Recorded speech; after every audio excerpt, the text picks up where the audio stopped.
நாகேந்திரனுக்கு 3 நாட்கள் போலீஸ் காவல் விதிக்கப்பட்டிருக்கிறது. சற்று முன் அவர் போலீஸ் காவலில் செல்ல மறுப்பதாக அண்மை செய்தியை ஒன்று பார்த்தோம்.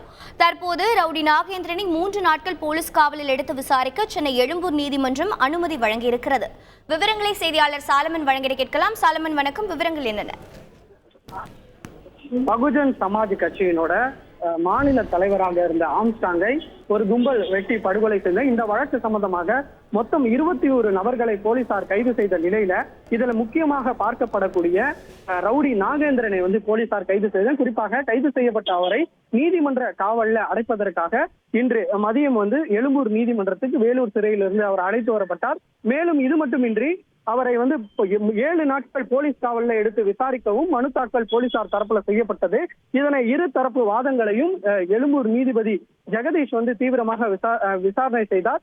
இந்த விசாரணையின் முடிவுல தற்போது 3 நாட்கள் நாகேந்திரன் போலீஸ் காவல் வழங்கி அவருக்கு அனுமதி வழங்கப்பட்டுள்ளது. மேலும் இது மட்டுமின்றி அந்த ஆம்ஸ்டாங் கொலை வழக்குல கைது செய்யப்பட்ட வழக்குல 28ஆம் தேதி வரை இவரை நீதிமன்ற காவல்ல அடைக்கவும் உத்தரவு பிறப்பிக்கப்பட்ட நிலையில 3 நாட்கள் இவரை எடுத்து கஸ்டடி எடுத்து விசாரிக்கலாம் என நீதிபதி தரப்புல உத்தரவு பிறப்பிக்கப்பட்டுள்ளது.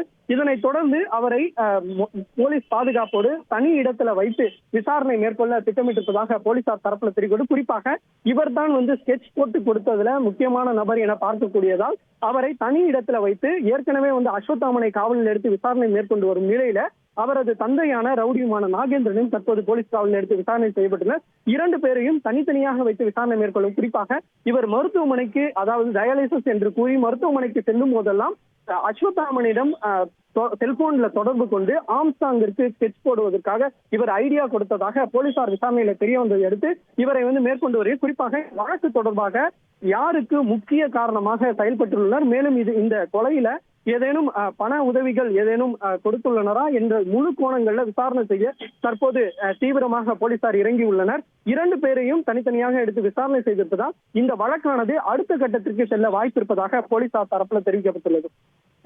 தகவல்களை வழங்கியதற்கு நன்றி சாலமன். செய்திகளை உடனுக்குடன் தெரிந்து கொள்ள உடனே சப்ஸ்கிரைப் பண்ணுங்க.